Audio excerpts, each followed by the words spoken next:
Help me to reach 2,000 subscribers.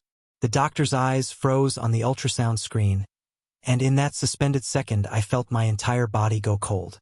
Her polite professional smile faded just a little, just enough that my stomach twisted before she even spoke.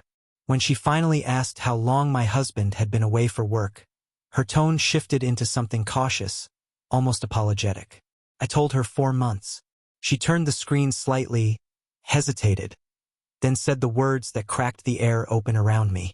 This pregnancy is older than that. Older than that. I felt my heartbeat stutter. My hands tightened around the thin paper sheet beneath me until it tore. Sound dulled, as though cotton had been shoved into my ears.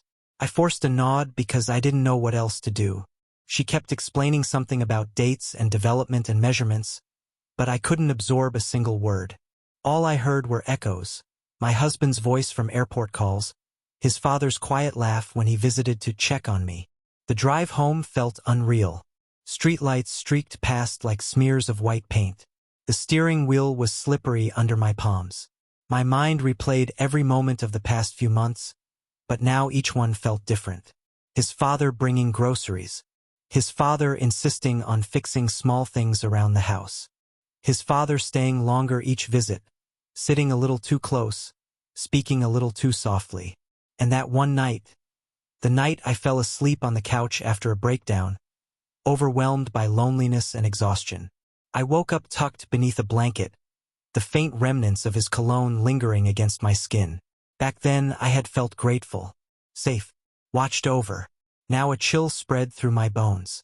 I stepped into the house on trembling legs. The quiet felt sinister.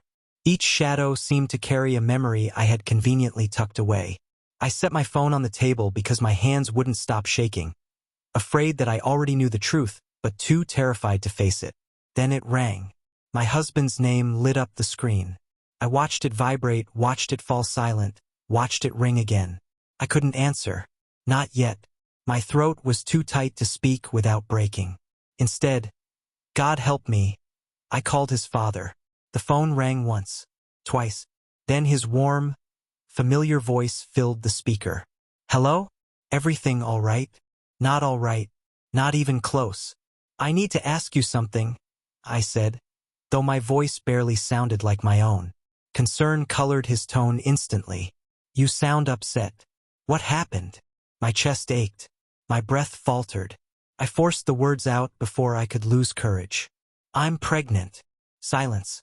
Thick, suffocating, unnatural silence. I waited for shock, confusion, anything that resembled innocence. Instead, I heard a low, shaky exhale, one he had been holding for far too long. I hoped you would talk to me before the doctor did, he said quietly. The room spun so violently I had to sit down. Tears rushed into my eyes. My voice cracked. No, please, please don't say that. He breathed again, slow and strangled. I never meant for anything to happen. You were lonely. You were hurting. You fell asleep that night and I made a mistake. A mistake. The word tasted rotten. You touched me when I was asleep, I whispered, fingers digging into my knees to keep myself from collapsing. Yes, he said, barely audible. And I will regret it for the rest of my life. Pain tore through me. Not sharp, but deep, spreading like poison. My trust, my safety, the sanctity of my home, all corrupted by someone who should have protected me. Someone my husband admired. Someone I had let through my door again and again without suspicion. What am I supposed to do? I whispered, my voice breaking. You don't have to tell him, he said quickly. I will provide for you, for the baby. I will take responsibility quietly. You don't deserve the pain of that confrontation. My stomach lurched. Support sounded like possession. Protection sounded like control. I hung up.